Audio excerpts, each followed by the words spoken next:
যখন কোচিং শুরু হলো তোমাদের যে একটা মানে টান দেখছি পড়ার প্রতি বা একটা আগ্রহ, ওটা কিন্তু এখন দেখছি না। মানে উপস্থিত কম, কোচিংয়ে ঠিক মতো কেউ আসে না, অনেকেই বাসায় পড়ছে, যারা একটু পণ্ডিত আছে তারা কিন্তু বাসায় পড়ছে, হ্যাঁ বিভিন্ন অনলাইনে আছে, অনলাইনে কোর্স করছে আর বাসায় পড়ছে। তো এই যে ঘটনা, এখন তো আমাদের মেইন টার্গেট হচ্ছে ঢাকা বিশ্ববিদ্যালয়। মেইন টার্গেট কি? ঢাকা বিশ্ববিদ্যালয়। কিন্তু সামনে যেহেতু বিউপি পরীক্ষা আছে, তো বিউপি পরীক্ষাটা কিন্তু আমাদের টার্গেট না, কিন্তু এটা ঢাকা বিশ্ববিদ্যালয়ের আগে বিউপির পরীক্ষা আছে জন্য আমরা পরীক্ষাটা দিব, জাস্ট এইটুকু। অর্থাৎ ঢাকা বিশ্ববিদ্যালয় পরীক্ষার আগে বিউপির পরীক্ষাটা আমরা মনে করবো এটা মডেল টেস্ট দিতে যাব। মডেল টেস্ট দিব, কিন্তু সিরিয়াসলি দিব। যদি চান্স হয় ভালো, মনে করো চান্স হতে হবে, তাহলে কিন্তু আমাদের ঢাকা বিশ্ববিদ্যালয় ভর্তি পরীক্ষার আগে পরীক্ষা ভীতি বা জড়তাটা কেটে গেল, বা আমরা কিভাবে পরীক্ষা দেবো, একটা পাবলিক পরীক্ষা কিভাবে দিতে হয় সেটা আমরা জানলাম, ভয়টা কেটে গেল। এই জন্য আমরা বিউপি পরীক্ষাটা দিব। কিন্তু আমাদের মূল টার্গেট কি?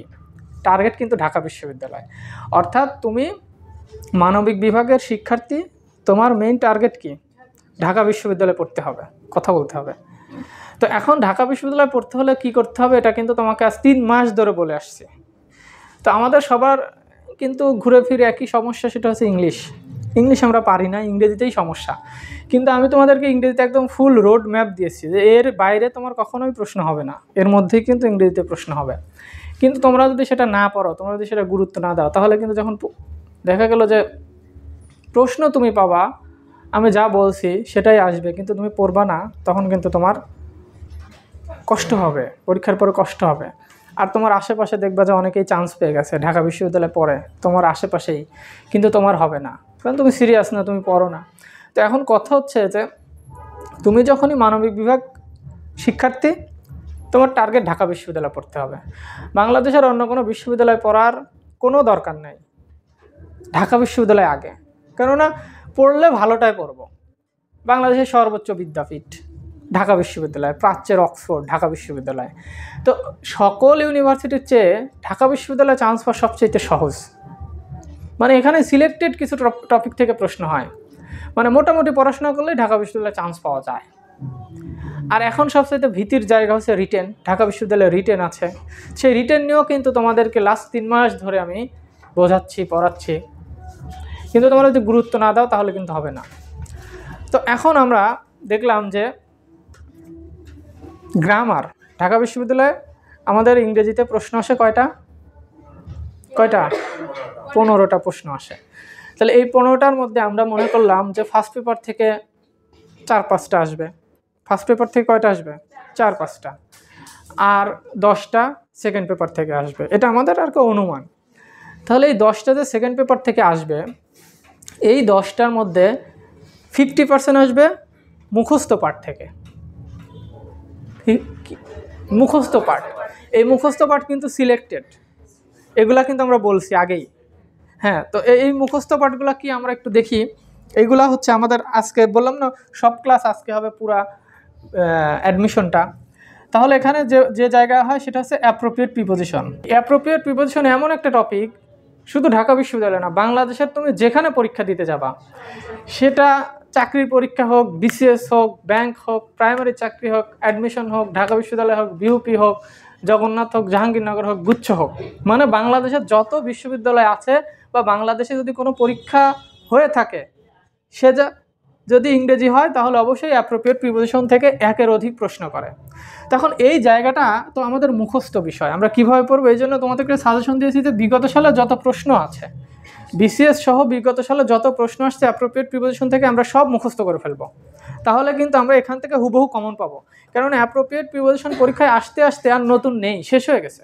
এই জন্য তুমি বিগত সালের প্রশ্ন করলে অ্যাপ্রোপ্রিয়েট প্রিপোজিশন থেকে কি কমন পাবা 100%। আচ্ছা, তারপর আরেকটা কমন হচ্ছে স্পেলিং। এই স্পেলিং থেকে কিন্তু 1 থেকে 2টা প্রশ্ন হয়, তবে ঢাবিতে একটা হয়, আবার নাও হতে পারে।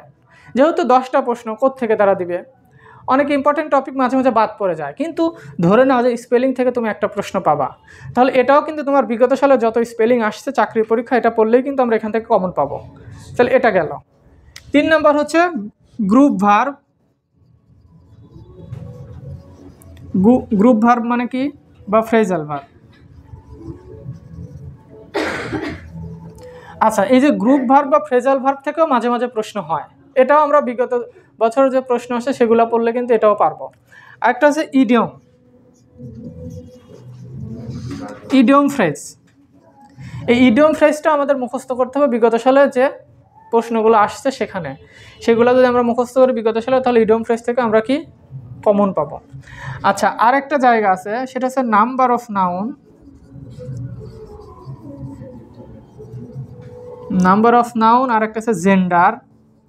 মানে এই যে এইগুলো মুখস্থ, এটা কোনটি সিঙ্গুলার কোনটি প্লুরাল, ফরমেশন অফ ওয়ার্ড, সেটা কি যে কোনটা পার্ট অফ স্পিচ আইডেন্টিফাই করতে হয়, কোনটা নাউন ফর্ম, কোনটা অ্যাডজেক্টিভ ফর্ম, কোনটা ভার্ব ফর্ম, এগুলো আমাদের আইডেন্টিফাই করতে হয়, এটাকে বলা হয় ফরমেশন অফ ওয়ার্ড। এখান থেকেও মাঝে মাঝে প্রশ্ন হয়। আচ্ছা, তারপরে কি জেন্ডার, কোনটি তোমার হচ্ছে ম্যাসকুলিন জেন্ডার, কোনটি ফেমিনিন জেন্ডার, এটা কিন্তু ঢাবিতে প্রশ্ন হয় এখান থেকে। তারপর নাম্বার অফ নাউন, কোনটা সিঙ্গুলার কোনটি প্লুরাল, আবার দেখতে একই রকম মনে করবা যে সেগুলো কিন্তু সিঙ্গুলার প্লুরাল একই, যেরকম ডিয়ার, হ্যাঁ ডিয়ার আছে না, ডিয়ার মানে কি হরিণ, এই ডিয়ারের সিঙ্গুলারও যা প্লুরালও কিন্তু তাই, আচ্ছা না? তাহলে এই যে ব্যতিক্রমগুলো এগুলো কিন্তু পরীক্ষাতে আসে, এগুলো কিন্তু সবই মুখস্থ পাঠের মধ্যে পড়ে। আচ্ছা, তো মানে যেটাকে আমরা বাংলায় বলি কি এক কথায় প্রকাশ। আচ্ছা, তার মানে আমরা এই যে একটা দুইটা তিনটা চারটা পাঁচটা ছয়টা সাতটা টপিক, এই সাতটা টপিক কিন্তু টোটালি মুখস্থ। পৃথিবীর কোনো টিচারের কাছেও যাওয়ার জন্য নাই, কোনো কোচিংয়েও যাওয়ার দরকার নাই, তুমি বাসায় যদি একা একা পড়ো তাহলে এই সাতটা টপিক কিন্তু কাউকেই প্রয়োজন নেই। এই সাতটা টপিক থেকে ঢাবিতে মিনিমাম 3 থেকে 4টা প্রশ্ন আসবে, এটা সর্বনিম্ন বলছি, কিন্তু মিনিমাম কয়টা, 3 থেকে 4টা প্রশ্ন আসবে এই 7টা টপিক থেকে। এখন দেখো তো, সিনোনিমস অ্যান্টোনিমসটা আমরা স্কিপ করেছি। আচ্ছা, এটা আমি লিখবো না, কেননা পোলাপান এটাই সবচেয়ে ভয় পায়, সিনোনিমস অ্যান্টোনিমস মুখস্থ করতে হয়। আসলে বিগত সালে যে প্রশ্নগুলো আসছে ওগুলা পড়লে ওখান থেকেই কমন পাওয়া যায়। যাবৎ ঢাকা বিশ্ববিদ্যালয়ে যা আসছে সব বিগত সালে কোনো না কোনো জায়গায় আসছে সিনোনিমস অ্যান্টোনিমস। যেমন ইমানসিপেশন আসলো, এটা বিসিএসে 1000 বার আসছে। অ্যানসিয়েন্ট আসছে, এটাও কতবার আসছে। তার মানে প্রত্যেকটা প্রশ্ন তোমার বিগত সাল থেকে আসে মুখস্থ পাঠগুলা। তার মানে আমরা এই 7টা টপিক থেকে কয়টা প্রশ্ন কমন পাবো, 3 থেকে 4টা, মিনিমাম 4টা। আমরা বললাম যে ফার্স্ট পেপার বাদ দিলে আর 10টা প্রশ্ন থাকে ঢাবির, এই 10টার মধ্যে এখান থেকে যদি 4টা পাই তাহলে আর বাঁচে 6টা প্রশ্ন। এই 6টা প্রশ্ন টোটালি বেসিক যে ইংলিশ, সেই বেসিক ইংলিশ থেকে আসে। বেসিক ইংলিশের মধ্যে কি আছে, এখন আমরা ওই অনেকেই দেখা যায় যে অনেক টিচার বা তোমরা বইপত্রে যখন অ্যাডমিশন বই পড়তে যাবা সেখানে দেখবা যে অনেক হাই প্রোফাইল গ্রামার থাকে, যেখান থেকে কিন্তু প্রশ্ন হয় না।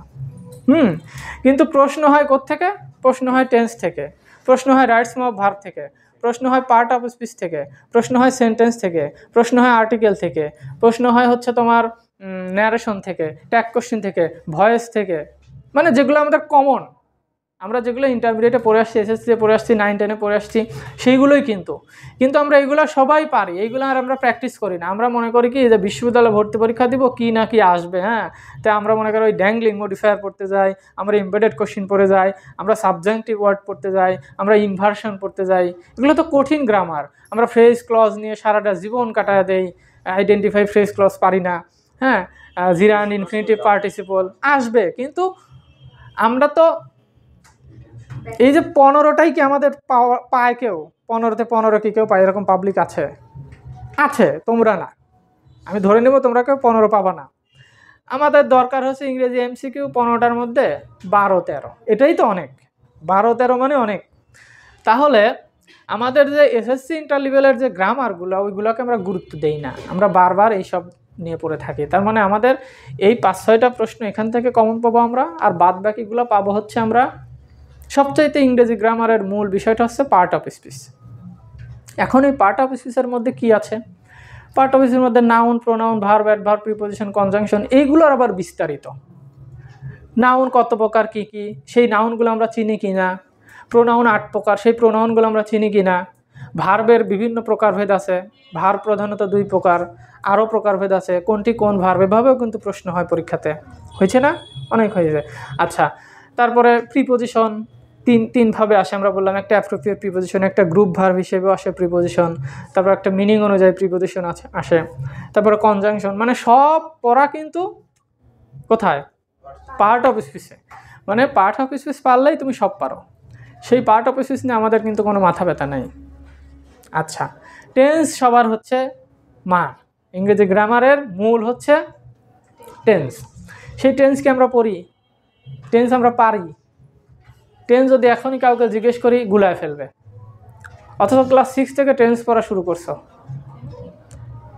6, 7, 8, 9, 10, 12, হ্যাঁ, মানে 12 বছর, 12 বছরে কিন্তু তুমি টেন্স এখনো ক্লিয়ার না। তার মানে 12 বছরে যদি তুমি প্রত্যেক ক্লাসে একটা করে টেন্স পড়ে আসতা, যে 1 বছর ধরে একটা টেন্স পড়বো, তাইলেও তো 12 বছরে 12টা টেন্স শেখা হয়ে যেত, তারপরও হয় না। আচ্ছা, তাহলে টেন্স আমাদের গুরুত্ব দিতে হবে। এখন টেন্স আমরা কি পড়বো? টেন্সকে আমরা কাকে বলে মুখস্থ করব আর গঠন প্রণালী মুখস্থ করব? হবে না। আমাদের কি করে আমরা টেন্স কাকে বলে সংজ্ঞা মুখস্থ করি, আর গঠন সাবজেক্ট প্লাস ভার্বের present form, subject plus am is are ভার্বের সঙ্গে আইএনজি কন্টিনিউয়াস, এই মুখস্থ করে কোনো কাজে দিবে না। টেন্সটা চর্চার বিষয়। টেন্সটা বাক্যে কেমন দেখা যায়, বাক্যের মধ্যে একটা টেন্সকে দেখতে কেমন, আমরা ধরতে পারি কি না, আমরা কোনো প্রশ্ন আসলে ধরে ফেলতে পারবো যে এটা কোন টেন্সে আছে, তাহলে কিন্তু আমাদের ওই প্রশ্নের উত্তর দিতে পারবো। এখন টেন্স থেকে হুবহু প্রশ্ন আসবে না, কিন্তু তুমি টেন্সটা ধরতে পারছো ইংরেজি গ্রামারের মধ্যে, যে এটা একটা বাক্য দেখার সঙ্গে সঙ্গে যদি তোমার মাথায় আসে ও এটা তো প্রেজেন্ট টেন্স, তাহলে প্রেজেন্ট টেন্স যখন মাথায় আসলো, তাহলে প্রেজেন্ট টেন্স থাকলে কী কী চিন্তা আমার মাথায় আসতে পারে? প্রেজেন্ট টেন্স থাকলে subject third person singular number হতে পারে, ভার্বের সঙ্গে এস বাই এস হতে পারে। আচ্ছা, কোথায় এস হয়, কোথায় ইয়েস হয়, কোথায় এস বাই এস হয় না, এই যে বিষয়গুলো প্রশ্ন আসে মাথার মধ্যে, তখনই যখন তুমি ধরতে পারবো এটা প্রেজেন্ট টেন্স। তো এরকমভাবে আমাদের টেন্সটা চর্চার মধ্যে রাখতে হবে। টেন্সের পরে টেন্স তুমি যদি টেন্স পারো, তাহলে তোমার আসতে হবে কোথায়? রাইটস ফর্ম অফ ভার্বে। কারণ রাইটস ফর্ম অফ ভার্ব থেকে প্রত্যেক পরীক্ষাতেই প্রশ্ন হয়, মিনিমাম 2টা। ঢাবিতে মিনিমাম 2-3টা প্রশ্ন রাইটস ফর্ম অফ ভার্ব থেকে হয়, কিন্তু আমরা ধরতেই তো পারি না, ধরতে পারি না। ওই যে কারেকশন অফ সেন্টেন্স আছে না, choose the correct answer, choose the correct sentence, এগুলো কি আসলে? এগুলো তো যত গ্রামার পড়ছে সব কিছুর কম্বিনেশন। এখানে টেন্সও ধরতে হবে, এখানে অ্যাক্টিভ আছে না প্যাসিভ আছে সেটাও তোমার ধরতে হবে। ওকে, তাহলে এখন আমাদের কথা হচ্ছে মূল যে বিষয়টা, আমরা দেখা যাচ্ছে যে তোমরা ওই পড়াশোনাটা ছেড়ে দিছ। মানে প্রথম দিকে যে তোমাদের একটা ফ্লো ছিল, পড়ার প্রতি যে একটা আকর্ষণ ছিল, যে অ্যাডমিশনে তোমরা চান্স পাবা বা ওই রকম চিন্তাভাবনা তোমাদের দেখলে কিন্তু বোঝা যায় না। মানে তোমরা গায়ে কিন্তু হাওয়া লাগায় ঘুরতেছো, মানে পড়াশোনা নাই, মানে কোচিংয়েও ঠিকমতো আসো না, পরীক্ষাগুলোও ঠিকমতো অ্যাটেন্ড করো না, আবার পারফরমেন্সও ভালো না। হ্যাঁ, মানে জোর করে মনে হচ্ছে তোমাদেরকে ধরে ধরে পড়ানো হচ্ছে, এরকম না। আসলে অ্যাডমিশন তো এরকম না। অ্যাডমিশনটা হচ্ছে নিজের সবটুকু উজাড় করে দিতে হবে। তোমার ভিতরে যা আছে, তোমার যতটুকু সাধ্যে কুলায় অতটুকু পরিশ্রম করতে হবে, সব কিছু ছেড়ে। তোমার জীবনে সমস্যা আছে, যত সমস্যাই থাক, সকল সমস্যা বাদ দিয়ে তোমার নিজের একটা পরিচয়, নিজের একটা আইডেন্টিটি আগে তৈরি করতে হবে। আর সেটা সম্ভব হচ্ছে মাত্র এই 2 মাস পড়াশোনা করার পরে। মানে এই 2 মাস তুমি পড়াশোনা যদি করতে পারো, তোমার সারা জীবন কিন্তু সুখে কাটবে, তাই না? মানে তোমার লাইফ, তোমার ক্যারিয়ার নির্ভর করছে তুমি কোন বিশ্ববিদ্যালয়ে পড়ো, কোন বিশ্ববিদ্যালয়ে তুমি পড়ো, এটা হচ্ছে তোমার ক্যারিয়ার নির্ভর করবে, তাই না? এখন ন্যাশনালে যদি তুমি পড়ো, ন্যাশনালে হাজার হাজার শিক্ষার্থী পড়ে, সেখান থেকে কিন্তু আমরা যদি ক্যারিয়ারের দিকে দেখি, তাহলে কিন্তু ভালো কোনো জায়গায় যেতে পারে না তারা। তাহলে আমাদের টার্গেট হচ্ছে বিশ্ববিদ্যালয়ে পড়তে হবে, আর সেই বিশ্ববিদ্যালয়টা হতে হবে অবশ্যই ঢাকা বিশ্ববিদ্যালয়। অন্য কোনো বিশ্ববিদ্যালয় নিয়ে কিন্তু আমাদের মাথা ব্যথা নেই। কে কোথায় পড়ে, কেউ পাবনা বিজ্ঞান ও প্রযুক্তিতে পড়ে, কেউ হাজী দানেশে পড়ে, কেউ মাওলানা ভাসানীতে পড়ে, কেউ সিরাজগঞ্জের রবীন্দ্র বিশ্ববিদ্যালয়ে পড়ে, এগুলো তো কেউ জিজ্ঞেস করে না। কিন্তু ঢাবিতে কে পড়ে এটা জিজ্ঞাসা করে, ঢাবিয়ান। বিষয়টাই তো অন্যরকম, বিষয়টা অন্যরকম না, যে ঢাবিতে পড়ে।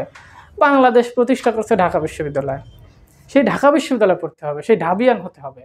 আর এর জন্য যথেষ্ট সময় আছে, 1 মাসের মতো, আর না, কয় মাস, 1.5 মাসের মতো সময় আছে। তার মানে আমরা যদি অতীতে নাও পড়ে থাকি, আজ থেকে যদি শুরু করি যে আমাদের ঢাকা বিশ্ববিদ্যালয়ে পড়তে হবে, তাহলে কিন্তু আমাদের হয়ে যাবে। মানে একদম সহজ, চান্স পাওয়া ঢাবির মতো আর কোনো সহজ জায়গা নেই। এখন চান্স পাওয়ার জন্য সবচেয়ে বড় বাধাটা হচ্ছে আমাদের ইংলিশ। সেই ইংলিশ তো বললামই, যে তোমাকে আমি ধরেই দিলাম যে ইংলিশ 15টা এমসিকিউ আসবে, 15টার মধ্যে 4টা বা 5টা এমসিকিউ আমরা বলেছি ফার্স্ট পেপার থেকে আসবে। অর্থাৎ আমরা ইন্টারমিডিয়েট ফার্স্ট পেপার এবং সেকেন্ড পেপার, অর্থাৎ প্রথম বর্ষ এবং দ্বিতীয় বর্ষ যে আমরা ইংরেজিটা পড়ছি, যে টেক্সট বইটা, এখান থেকে তুমি 3-4টা কোশ্চেন কমন পাবা। আচ্ছা, বাদ বাকি 10টা এমসিকিউ এর মধ্যে আমরা মুখস্থ পাঠ থেকে পাবো 5টা। সেগুলা তো তোমার কি কোনো কোচিংয়ে যাওয়ার দরকার আছে, কোনো ভাইয়ের কাছে যাওয়ার দরকার আছে? কিচ্ছু না, মানে জাস্ট বাসায় বসে বসে পড়ো, পরিশ্রম করো, এগুলো সলভ করো, কোথায় আসছে একটু গবেষণা করো, দেখবা হুবহু এই 5টাই তুমি কমন পাবা। আর বাদ বাকি 5টা হচ্ছে আমাদের গ্রামার, আর এই গ্রামারটা একদম বেসিক থেকে আসে, যেগুলো আমরা আলোচনা করলাম। তাহলে কিন্তু ইংরেজির সমস্যা আমাদের শেষ। কোনো সমস্যা আছে ইংরেজিতে? এখন মূল সমস্যা আছে আমাদের রিটেন, তাই না? এখন রিটেনে আমরা কি করব? এখন ইংলিশ রিটেনের প্রশ্ন যদি আমরা বিগত বছরে দেখি, তাহলে কমন তিন থেকে 4টা জায়গা থেকে প্রশ্ন হয় ইংলিশ রিটেন। একটা প্রশ্ন কমন, সেটা হচ্ছে সেন্টেন্স মেকিং। এ যাবৎ যতবার বিশ্ববিদ্যালয়ে রিটেন পরীক্ষা হয়েছে, প্রত্যেক পরীক্ষা কিন্তু সেন্টেন্স মেকিং ছিল না? তাহলে ইংরেজি রিটেনে কত মার্ক? 20 না? এই 20-এ 5 মার্ক হচ্ছে কি?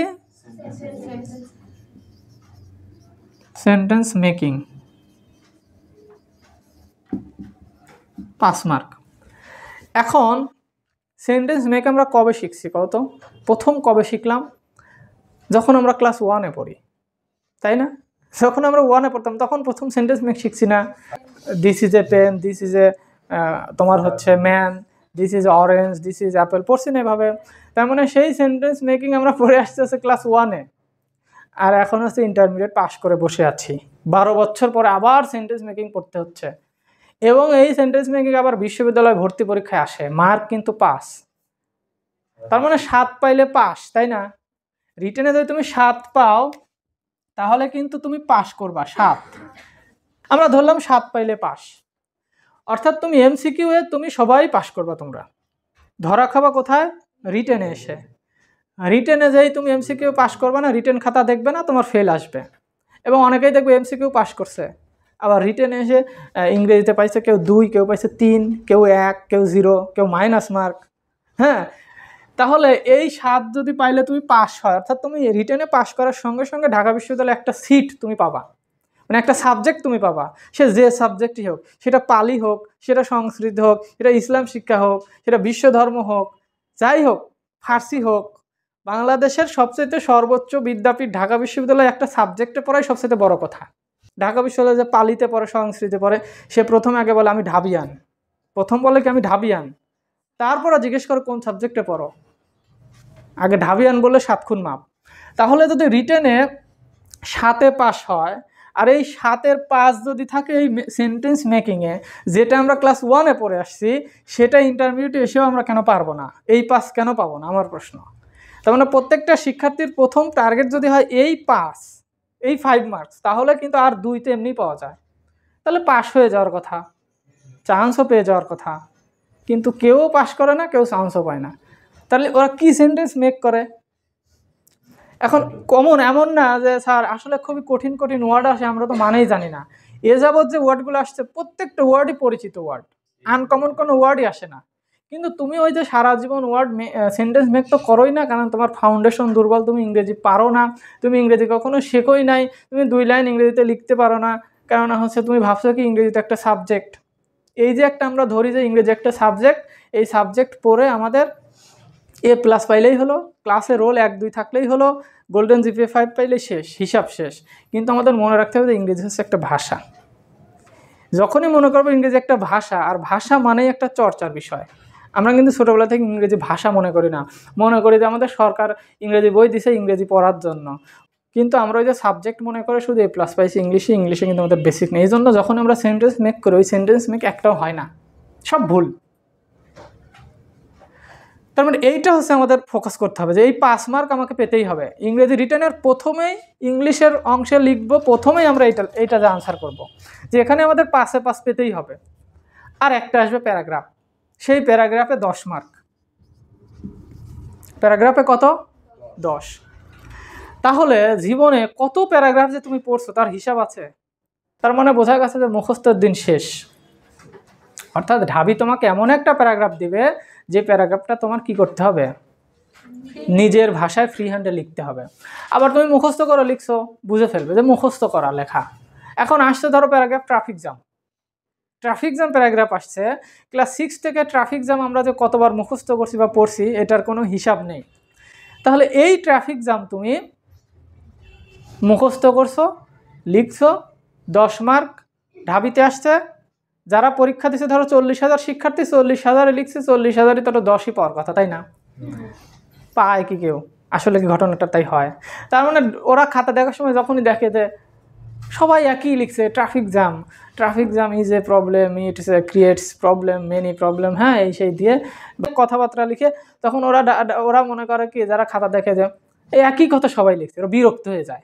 কিন্তু ওরা যখন দেখে যে এই ছেলেটা নিজের ভাষায় লিখছে, বোঝাই যায়, ওর লেখাটা দেখলে কিন্তু বোঝা যায় যে নিজের ভাষায় লিখছে এবং লেখার মধ্যে একটু ক্রিয়েটিভিটি আছে, লেখাটা একটু নতুনত্ব আছে, গ্রামার্টিক্যালগুলো ঠিক আছে, সেন্টেন্স যে মেকিংগুলো ঠিক আছে, তারপর ওয়ার্ড যে চয়েস করছে সে, বাচনভঙ্গি, কোন ওয়ার্ড চয়েস করতে হবে, সব কিছুই কিন্তু সেখানে অন্যরকম যখন দেখে তখনই কিন্তু তাকে মার্কস দেয়। আর ওরা তখন মনে করে যে সেই ঢাবিতে চান্স পাওয়ার যোগ্য।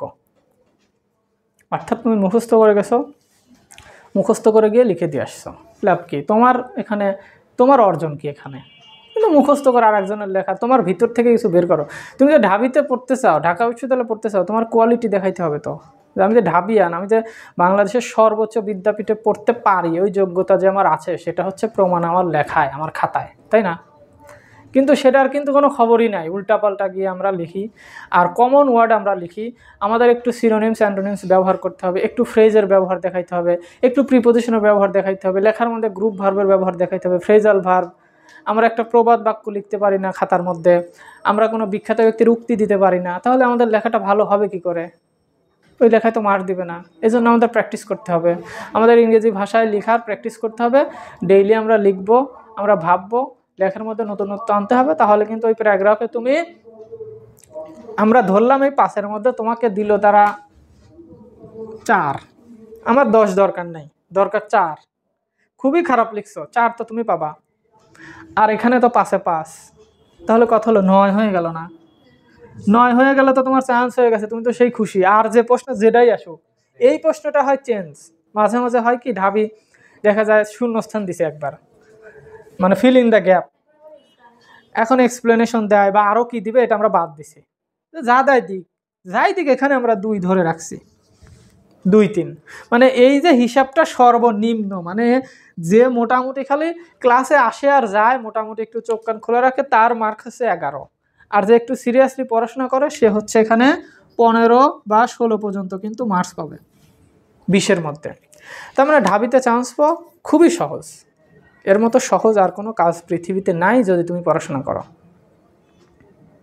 এখন সমস্যা কি তোমাদের সেটা বলো, কথা বলতে হবে, কথা বলো না কেন? না, আমরা এই যে আলোচনার মধ্যে এই রিটেন, আমরা তো সমস্যা তো ইংরেজি, তোমার কি আর বাংলায় সমস্যা আছে নাকি?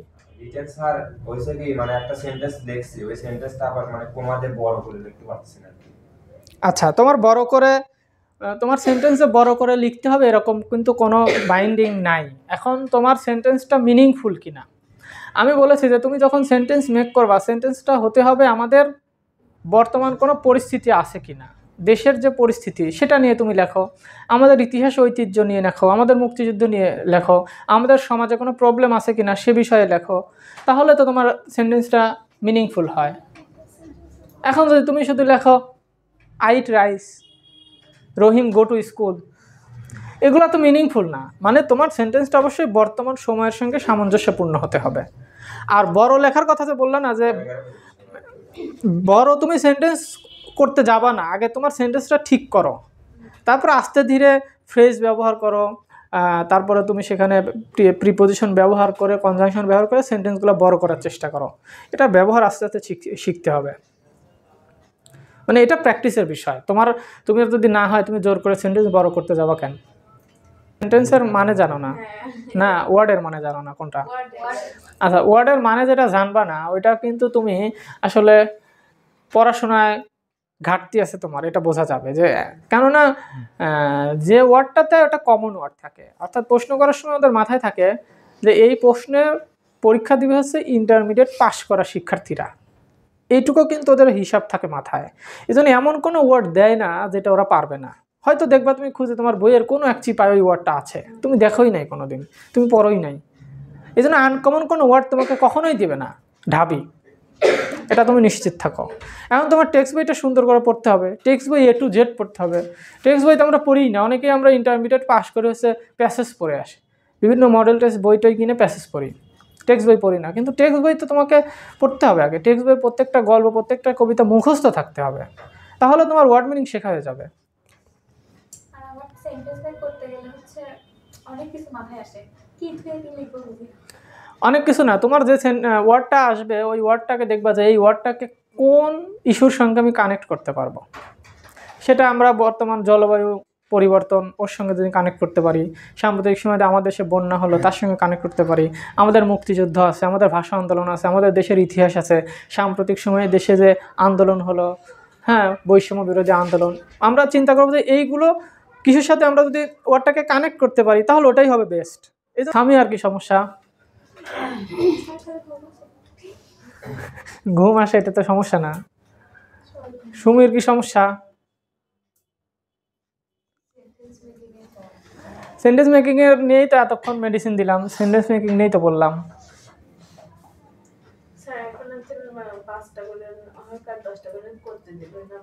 আচ্ছা আমরা এখন একটু সেন্টেন্স মেকিং প্র্যাকটিস করি, দেখি তো হয় কিনা। আমি আগে দেই তোমাদের ওয়ার্ডটা কি কমন না আনকমন, এই ওয়ার্ডটা নিয়ে একটা বাক্য লেখা তো দেখি। জুবাইর লিখছে when COVID-19 was running, all world people affected it and isolate your family member, long time isolate। মানে এটা কি হলো, এটা কি কোনো বাক্য? এটা কি কোনো বাক্য হয়েছে? মানে দেখো লিখছে হোয়েনের পরে আবার কোমা। আচ্ছা হোয়েনের পরে কমা কে শেখাইছে তোমাকে? বাক্যের শুরু যদি হোয়েন থাকে, কখনো আমরা কমা দেখছি হোয়েনের পরে কমা? কেন কমা দিলা তুমি? এটা দেখার সঙ্গে সঙ্গে তো তোমাকে জিরো, আর তো বাক্যই পড়বে না। হোয়েন কমা COVID-19 ওয়াজ, মানে যখন COVID-19 ছিল রানিং যদি রানিং হয় তাহলে এনটা কি ডাবল হয় না? রানিং বানানে কি এন ডাবল হয় না? আচ্ছা রানিং এসে একটা এন রাখছে। অল ওয়ার্ল্ড পিপল আবার কি? The people of the world মানে কি? বিশ্বের জনগণ। অল ওয়ার্ল্ড পিপল আবার কি? তারপর কি? অ্যাফেক্টেড ইট, মানে ওয়ার্ল্ড পিপলই কাউকে অ্যাফেক্টেড করেছিল নাকি, না তারাই অ্যাফেক্টেড হয়েছিল? কিন্তু তুমি লেখছো কি ওই ওয়ার্ল্ড পিপলই করোনা ভাইরাসকে অ্যাফেক্টেড করছিল, তো প্যাসিভ করতে হবে যে ওয়ার্ল্ড পিপলই তো করোনা ভাইরাসে অ্যাফেক্টেড হয়েছিল, প্যাসিভে যাবে না বাক্যটা। তার মানে বাক্য কিছুই হয় নাই, মানে হয়তো নাই, আরও তুমি অপরাধ করছো এই বাক্য লিখে। কি অপরাধ যে তুমি হোয়েনের পরে কমা দিছো আর প্যাসিভ করো নাই? মানে তুমি এই কথা বলে কে, এখান থেকে শেখার আছে, এগুলো মনোযোগ দিয়ে শুনতে হবে তোমার, কথা বলো কেন? তার মানে দেখো যে এখানে যেটা জানার বিষয় যে করোনা ভাইরাসে আমরা এফেক্টেড হলাম না আমরাই করোনা ভাইরাসকে এফেক্টেড করলাম? আমরা হলাম। তার মানে কি আমরা যখন হচ্ছি সাবজেক্ট, আমি যখন নিষ্ক্রিয় হয়ে যাচ্ছি তখন কি অটোমেটিক এটা প্যাসিভ হয়ে যায় না? তাই না? মানে আমরা তো করোনা ভাইরাসে এফেক্টেড হচ্ছি, তার মানে প্যাসিভে। ও কিন্তু প্যাসিভ না করে ওর যে মিনিং সেটা হচ্ছে করোনা ভাইরাস আমাদের দ্বারা, অল পিপল দ্বারা এফেক্টেড হয়েছিল। দেখছো অবস্থা? আচ্ছা সাদিয়া ডিউরিং COVID-19 কমা দিছে, ঠিক আছে। A man who is COVID-19 positive was isolated from everyone. Every এক জায়গায়, ওয়ান এক জায়গায়, এভরিওয়ান তো একটা ওয়ার্ড, তাই না? এভরিওয়ান একটা ওয়ার্ড না? Anyone, everyone, everybody, every man, someone, somebody, সবই তো একটা ওয়ার্ড। কিন্তু এখন তুমি লেখো এখানে সাম, তারপরে লিখলো হচ্ছে বডি। এই বডি মানে কি? দেহ। সাম মানে কিছু দেহ, তাই তো, কিছু শরীর, কিন্তু আসলে হওয়া লাগবে কি সাম বডি একসাথে। এটা হয়েছে ওর ভুল। আচ্ছা দেখো তারপর সুমাইয়া লিখছে our country isolated for COVID-19 so that COVID-19, হ্যাঁ our country isolated from COVID-19 so that COVID-19 not spread all। এখানে ভার্ব কই? হ্যাঁ আওয়ার অক্সিলারি ভার্ব আচ্ছা আওয়ার কান্ট্রির পরে আইসোলেটেড দিলা, আইসোলেটেড তো ভার্ব, তার মানে কি অতীত করে দিলা, তার মানে আবার নট শুধু শুধু নট দিলা, কোভিড নট, কোভিড ইজ নট, আর নট, ওয়াজ নট, অক্সিলারি ভার্বটা দিই কেন দাও নাই? খেয়াল নাই খেয়াল নাই, হয় নাই তাইলে, হয় নাই, তুমি নট দিছো, সাহায্যকারী ভার্ব ছাড়া কি নট হয়? সাহায্যকারী ভার্ব দিই তাহলে কি হবে? অবশ্যই হবে। আচ্ছা এটাকে আকরাম, রাব্বি, আইসোলেট, হ্যাঁ, the East Bengal and West Bengal, the East Bengal and West Bengal was, মানে কি ইস্ট বেঙ্গল ওয়েস্ট বেঙ্গল আলাদা করলে অ্যান্ড দ্বারা প্লুরাল করে আবার ওয়াজ কেন? অ্যান্ড দ্বারা যুক্ত দুটো সাবজেক্ট কি প্লুরাল হয় না? ইস্ট বেঙ্গল আর ওয়েস্ট বেঙ্গল দুইটা অ্যান্ড দ্বারা যুক্ত করেছে, তার মানে সাবজেক্টটা প্লুরাল, তাহলে ভার্ব কি প্লুরাল হবে? তো সাবজেক্ট ভার্বে ওয়ার হবে, ওয়াজ দিছো।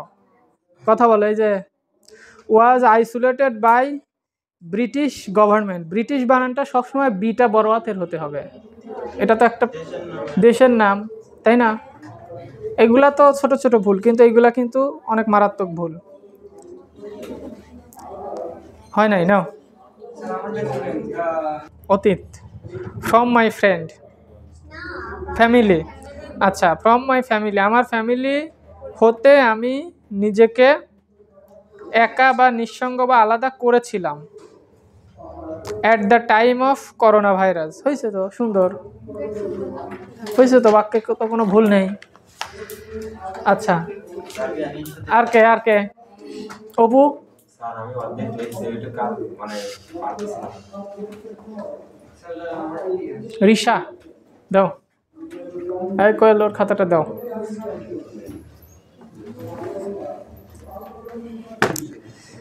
The corona virus isolated me, corona ভাইরাসটি, দা মানে তো নির্দিষ্ট কিছুর পূর্বে বসে, তার মানে দা করোনা ভাইরাস মানে নির্দিষ্ট করোনা ভাইরাসটি, অর্থাৎ নিশ্চয়ই সেটা খালি চোখে দেখা যায়, ধরা যায়, ছোঁয়া যায়, তাই না? দা মানে কি, দা কার পূর্বে বসে? নির্দিষ্ট কোনো কিছুর পূর্বে বসে। করোনা ভাইরাসের পূর্বে পৃথিবীর কোনো জায়গায় দা ছিল? দা করোনা ভাইরাস, তাইলে এইটা দেখার সঙ্গে সঙ্গে কি আর কিছু দেখার দরকার আছে? রেগে যাবে না টিচাররা খাতা দেখার সাথে সাথে? তাহলে the corona virus isolated me from my family when I was affected by, পরেরটুকু ঠিকই আছে, কিন্তু দা দিয়েই ভুল করেছ, হয় নাই? দেখো সবারই একই অবস্থা, দেখো এই আকরামেরটা দেখি, ব্রিলিয়ান্ট স্টুডেন্ট আকরাম লিখছে দ্য ইস্ট বেঙ্গল, দেখো সে কিন্তু ব্রিলিয়ান্ট, এখানে সবচেয়ে ভালো, আমরা ধরে নিচ্ছি চান্স পাবে। তাহলে ইস্টটা আসলে কি? ইস্টের বাংলা কি?